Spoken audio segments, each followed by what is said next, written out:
Hey guys, veteran columnist and talent manager OG Diaz revealed in his latest YouTube show that Alden Richards is courting Catherine Bernardo.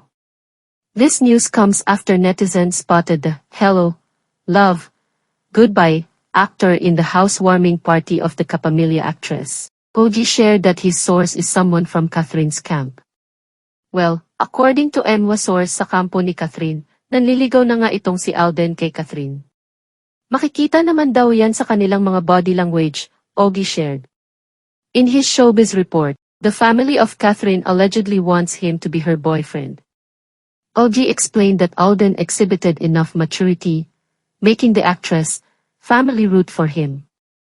Gustong-gusto daw ng pamilya ni Catherine si Alden kasi daw syempre, lalo na kay Mommy Min si Alden ay isang negosyante. Si Alden ay financially stable, responsible, he added.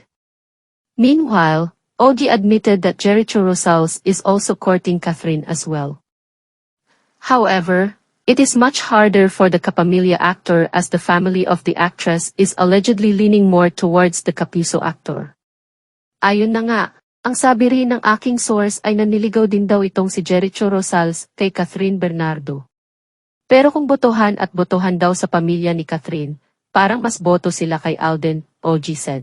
It was also allegedly one of the reasons why Jericho was spotted at the housewarming of Catherine's new home.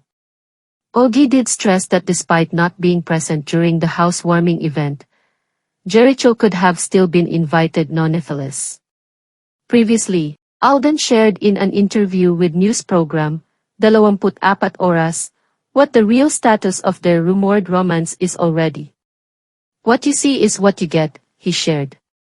Hindi lang din talaga kailangan lagi ipamalita sa social media yung mga ganyan.